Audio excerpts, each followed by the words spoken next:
Hello, everyone. Welcome to Emily.RPA Academy, the easiest general-purpose RPA tutorial channel to get started. In this video, we will introduce how to use the Wait tool.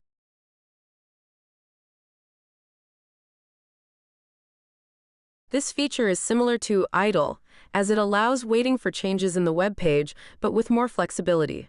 Through this feature, we can wait for a specific node in the web page, and once it appears, proceed to the next action.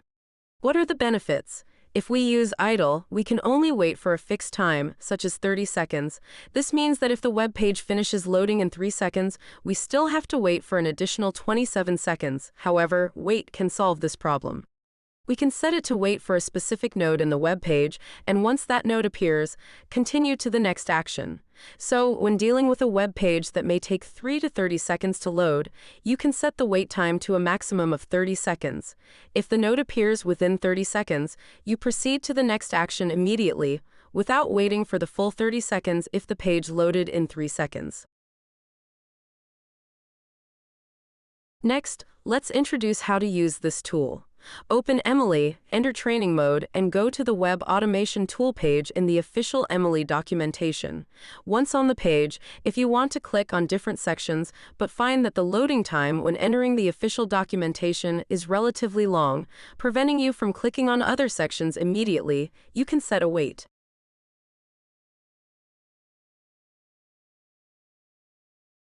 Click on Wait in the middle bottom, and then click on the web page's main title, Web Automation Tool. You will see a node appear in Emily. This is the node we want to wait for. You can also try clicking on other places on the web page, and you'll see the node change accordingly.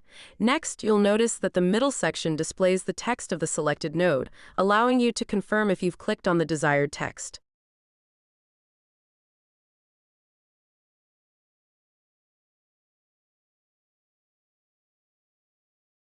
At the bottom, you can set the maximum wait time in seconds. If the waiting time exceeds this duration, the step fails. If it completes within the specified seconds, it proceeds to the next action immediately. Let's set it to 10 seconds for now.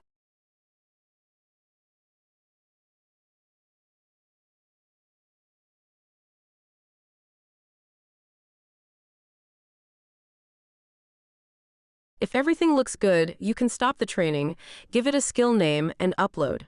Before uploading, try a test to see that due to the quick loading time, it proceeds to the next action in about 1 to 2 seconds, not waiting for the full 10 seconds.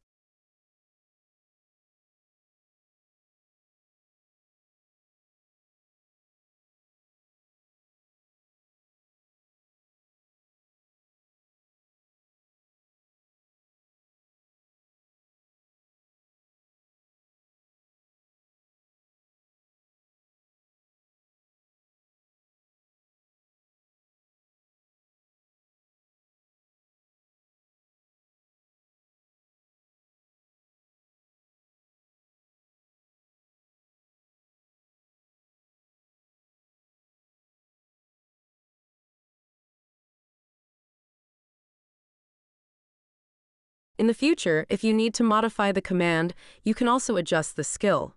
Click on the skill you just created, find the wait step, click on the third to last tweak, and inside, you will see the settings you made earlier. You can make changes according to your needs, such as changing the node or adjusting the duration in seconds.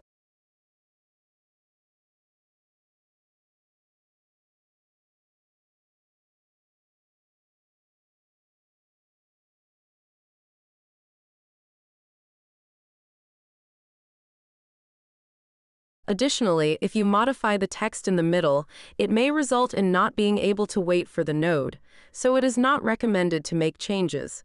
Setting the duration too short below can also easily lead to failure, so please set a reasonable duration. This is the content of this course. If you have any questions, please feel free to leave a comment or post a question on the official forum. Thank you. We will see you next time.